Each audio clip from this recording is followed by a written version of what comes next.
Commander Sarah Chen watched the holographic display flicker as the Ketheri warships descended through Thornfield Station's atmosphere. 300 soldiers. 2 orbital platforms. Against an armada designed to obliterate colonial worlds in hours. They are opening fire patterns, reported Lieutenant Marcus Webb from Tactical. Targeting defensive arrays first. Sarah nodded grimly. The Ketheri had conquered 17 systems using overwhelming firepower and psychological dominance. They believed humans were soft, unremarkable creatures. Easy prey. They were about to learn otherwise. All personnel to defensive positions. Now, Sarah commanded into the comm, seal the eastern corridors. I want explosive charges on every secondary entrance. The Ketheri were masters of direct assault. Their war doctrine relied on devastating orbital strikes followed by overwhelming ground forces. They moved through enemy territory like crushing waves, expecting capitulation or annihilation. What they had never encountered was human desperation channeled into calculated violence. The first wave came through the main hangar bay, 200 Ketheri soldiers in heavy carapace armor, moving in perfect synchronization. They advanced with methodical certainty, plasma rifles humming, expecting the humans to break. Sarah triggered the charges. The entire eastern support structure collapsed inward. 50 Ketheri fell into the secondary levels. The rest stumbled, their formation fractured. Close the blast doors, Sarah ordered. Funnel them through the corridor network. What the Ketheri did not understand was that humans had built Thornfield. They knew every passage, every maintenance shaft, every stress point in its architecture. They had learned to transform their own base into a weapon. The Ketheri regrouped and advanced again. This time they came through the secondary access points, exactly where Sarah had predicted. The humans had rigged the ventilation systems with improvised plasma charges harvested from damaged weapons. The aliens shrieked as superheated air flooded the passages. Still they came, still they advanced, still they believed overwhelming force would prevail. They are adapting, Webb reported. Switching to smaller insertion points. They are also bleeding, Sarah said quietly. And they do not know how to fight in corridors where every shadow hides an ambush.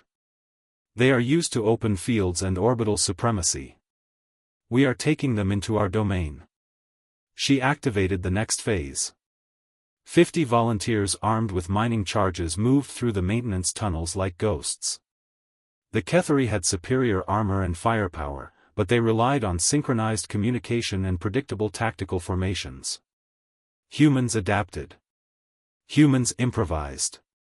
Humans bled but kept fighting. The alien commander, a towering Ketheri with crimson markings, appeared on Sarah's tactical display. It was broadcasting a message in its native tongue, clearly frustrated by the irregular human resistance. Sarah smiled coldly. Tell him we do not surrender to extinction. She coordinated a new strategy. Rather than meeting the aliens in frontal combat, her teams used hit-and-fade tactics. They bled the invaders slowly, methodically, using terrain they understood intimately. They flooded sections of the station to force the Ketheri through predetermined choke points.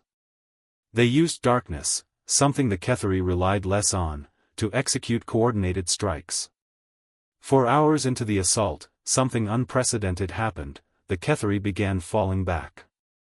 Impossible, whispered Webb. They are retreating. Sarah watched the display carefully. The Ketheri were not fleeing. They were consolidating, regrouping, reassessing. The automated war machines that had crushed 17 civilizations were being forced to think, to adapt, to acknowledge that overwhelming force alone would not guarantee victory.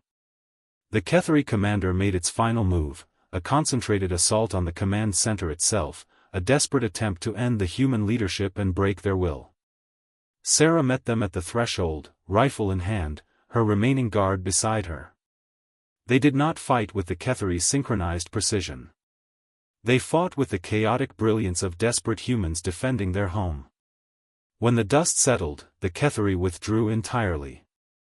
Their warships disengaged from orbit, carrying their wounded, their pride, and a dangerous new knowledge: humans were not prey. Commander Sarah Chen stood in the ruins of Thornfield Station and contacted the approaching relief fleet. Thornfield endured, she reported simply. In the Ketheri War Council, a frightening conclusion was being reached. There existed at least one species that grew more dangerous when cornered, more lethal when outgunned, more ingenious when survival was at stake. Humans had just been classified as a Death World species. And the galaxy suddenly became a far more complicated place.